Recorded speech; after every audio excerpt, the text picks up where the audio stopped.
আসসালামু আলাইকুম বন্ধুরা।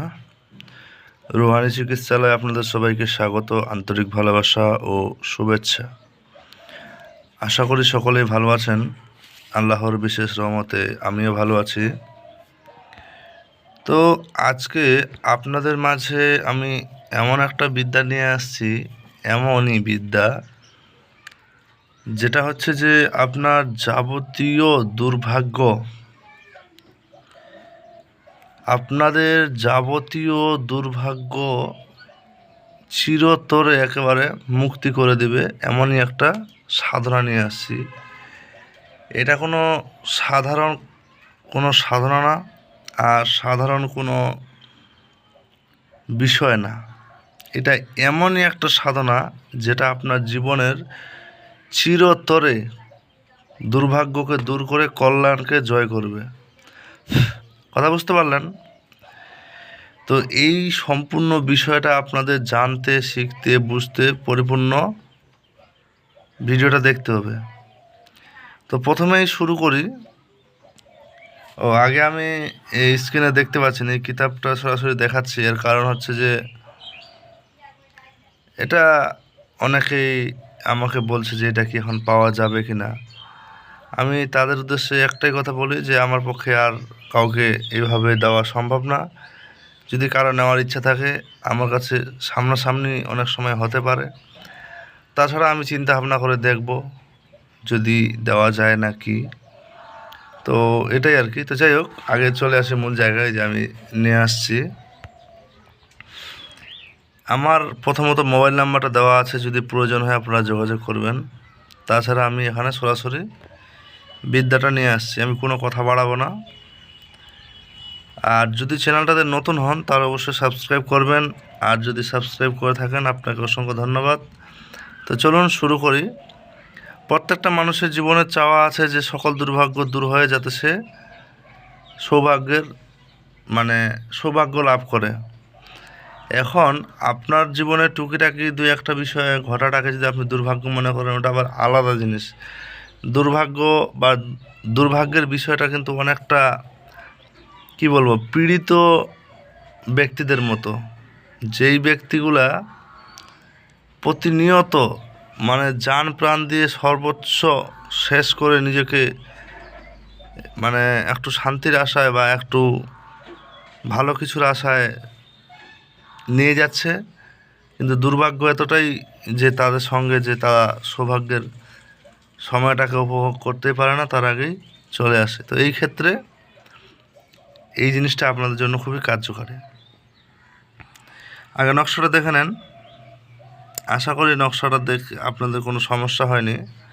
নকশাটা পরিপূর্ণ দেখতে পাচ্ছেন।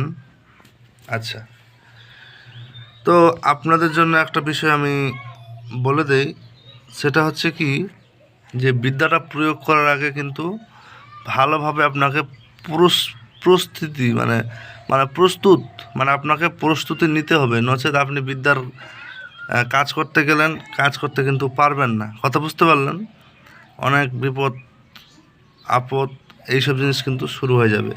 আর বিদ্যা এই কাজ শুরু করে যদি কেউ ছেড়ে দেন, তাহলে মনে করবেন যে আর সৌভাগ্যের মুখ দেখার যে আশায় তারা এই সাধনা শুরু করেছিল, সেটা তাদের জীবনের জন্য একটা বড় বিফল দেখা দেবে।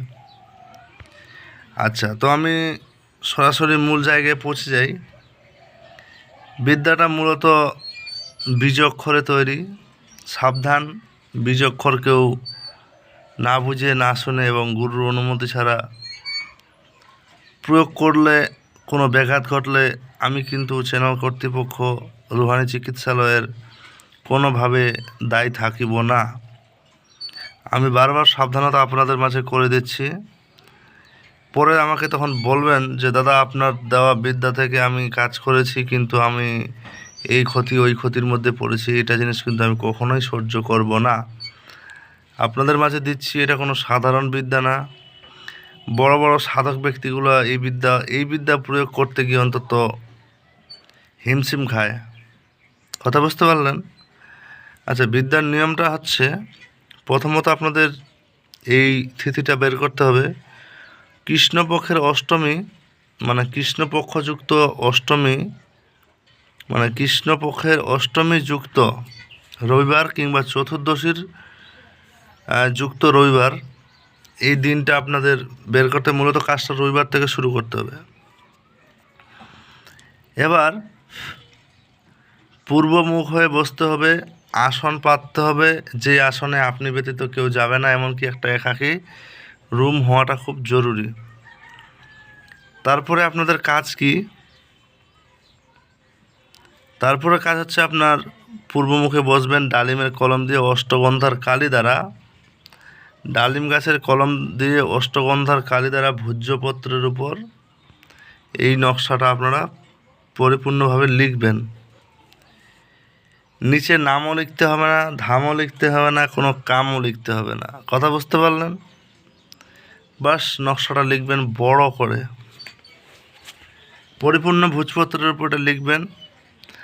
এটা আপনার আসনের সামনে রাখবেন একেবারে। প্রয়োজনে আপনি একটা কোনো কার্ড যুক্ত স্টেমের মতো করে, যেমন আমরা কি বলবো, ডিসপ্লে রাখি কিনা মোবাইলের, ঠিক কিছু একটা কার্ড আপনাদের মাঝে দেখায়। এই যে এটা মনে করেন যে আপনার নকশাটা এটা শুয়ে আছে, এই যে এরকম খাড়া করে দিয়েছেন, মানে আপনার চোখের সামনে যাতে সোজাসুজি হয় বা আপনি সরাসরি দেখতে পারেন, এরকম শুয়ে রাখবেন না।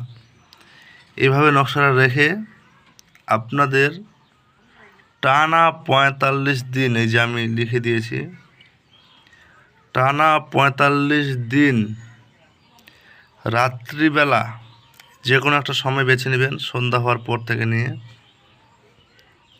টানা ৪৫ দিন আপনি আগরবাতি, মোমবাতি, কলা, তারপরে যে দেখেন এরকম এই যে ফুল, এটা যদিও গোলাপ, আমি কোনো কাজে নিয়ে আসছিলাম, তো এরকম ফুল নিয়ে আপনারা তখন কী করবেন, ওই যন্ত্রটার উপর মানে আগরবাতির ধোঁয়া টোয়া দিয়ে এবার বসবেন।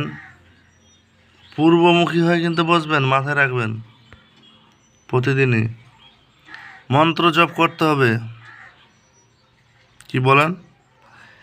এই যে বীজ মন্ত্রটা জপ করতে হবে, সেটাই হচ্ছে আপনাদের জন্য খুবই একটা জরুরি বিষয়।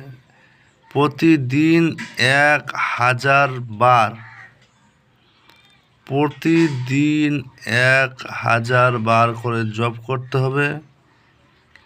তারপর এই যন্ত্রটা ৪৫ দিন যেদিন পূর্ণ হবে, সেদিন রূপা অথবা তামার তাবিজে ভরে কালো সুতা দিয়ে আপনি ছেলে হলে ডান হাতে, মেয়ে হলে বাম হাতে ধারণ করবেন। এটাতে আপনার জীবনের যত কুপ্রভাব সব কেটে যাবে, সমস্ত ক্ষেত্রে সফলতা লাভ হবে, এমনকি যত প্রকার অসফলতা সে আপনার ধারে পাশেও আসতে পারবে না। এখন একটা ছোট্ট একটা বিষয় বলে দিই, এই তাবিজ মূলত যারা খুব প্রভাবশালী ব্যক্তি হয় তারা কিন্তু এটা অনেকে করিয়ে নেয়। এটা করিয়ে নিতে চাইলে যেই পরিমাণ খরচ, এটা আপনাদের অনেকের ক্ষেত্রে বহন করা সম্ভব হবে না।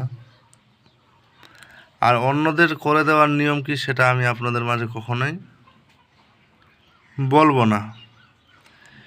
টানা ৪৫ দিন কেউ কারোর জন্য কাজ করবে, বিনা মজুরিতে কেউ করবে না। তো আপনাদের যদি এরকম কেউ থাকেন, কোনো ব্যক্তি যাদের মাঝে এরকম মানে সামর্থ্য আছে যে এই তাবিজ করিয়ে নেবে, তারা করিয়ে নিতে পারেন। ফুল একদম সাকসেসফুলি কাজ, কিন্তু এর অনেক ব্যাপার আছে। আচ্ছা, যাই হোক, এখন আপনাদের মাঝে আমি এর বীজ মন্ত্রের বিশ্লেষণটা বলি। একটা সংস্কৃত আছে ভাষা, যে বিপঞ্জ গয়ন্তী বিবিধ মপ দানং পুরীপ তয়ারিবদ্ধ বক্তু চলিত শীর্ষা সাধু বচনে তদীর্য মর্মা ধৈর্যের পাল পিতন্তি বাল রং বাং নিজং বিনাং বাণী নিচুলায়তি ঢলেন নির্ভূতম। এটা হচ্ছে এই সংস্কৃতের একটা বিষয়। তো এটার মধ্যে অনেক ব্যাপার আছে। তো আমি এই বিশ্লেষণটার মানেটা এখনও ট্রান্সলেট করিনি। তো বীজ মন্ত্র যেটা, সেটা হবে ওং হ্রিং শ্রীং ক্লিং নম। আমি কিন্তু আপনাদের মাঝে আমি প্রয়োজনে লিখে দিচ্ছি, আমাকে বলবেন না। ওং হ্রিং শ্রীং ক্লিং নম। কথা বুঝতে পারলেন? এটা প্রতিদিন 1001 বারই ধরেন, 1001 বার করে আপনাদের পড়তে হবে। আর এই যে দেখেন, এই হচ্ছে সেরকম ফুল যেগুলো আপনাদের প্রয়োজন পড়বে, নচেত কি বলবো, অনেক কিছু জিনিস আপনারা হাতছাড়া করবেন। তো যাই হোক, যদি ভালো লাগে ভিডিওটা অবশ্যই করবেন, লাইক কমেন্ট শেয়ার করবেন। কেউ ব্যক্তিগতভাবে কাজ করিয়ে নিতে চাইলে যোগাযোগ করবেন। আর আপনাদের যদি প্রয়োজন হয়, ভালো লাগে, ব্যক্তিগত শিক্ষা নেওয়ার ইচ্ছা জাগে, তো যোগাযোগ করবেন, চিন্তা ভাবনা করে দেখা হবে। তো ভালো থাকবেন সবাই, আল্লাহ হাফেজ। দেখা হচ্ছে আগামী ভিডিওতে।